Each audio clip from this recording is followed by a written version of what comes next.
Match experience Khulna versus Sylhet match দিয়ে শুরু এই মুহূর্তে দরকার পাওয়ার হিটিং। 17 ওভারে 102 রান খুলনা টাইগার। পাওয়ার হিটিং ছাড়া কোনো বিকল্প নয়, বড় রান হতে হবে।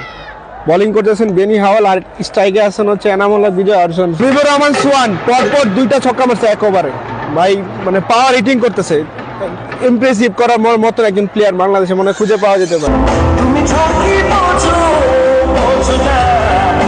19 ওভারে অলরেডি 138 রান করে ফেলাইছে হচ্ছে আপনার খুলনা টাইগার। তো আর সালারা কি কেমন দিল আওয়ার সালারা টাইগার, খুলনার দক্ষিণবঙ্গের সাওয়ালটা কেমন দিল।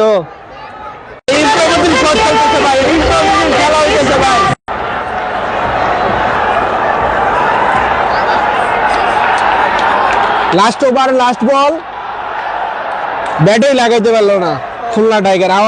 সমস্যা নাই, আমগো ছেলেরা অনেক ভালো খেলছে, 153 রান করছে, 154 রানের টার্গেটে ব্যাটিং এ নামবে।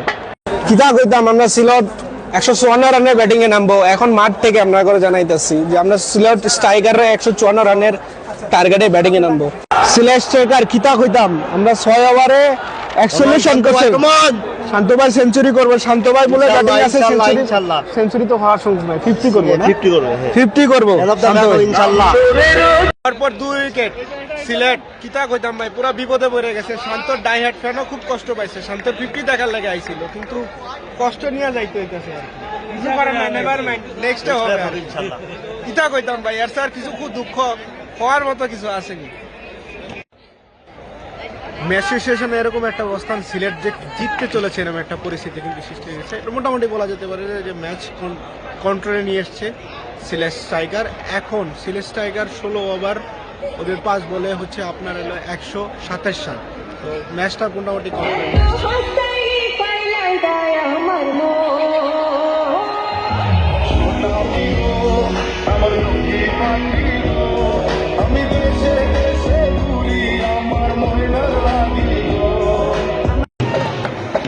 রায়ান বলের অসাধারণ একটা ছক্কায় ম্যাচ কিন্তু মোটামুটি এখন পুরোপুরি নিশ্চিত করা যায়। ওটা 11 বলে 13 রান দরকার এখন সিলেটের। অসাধারণ ম্যাচ, ভাই সিলেট তো জিতে গেল।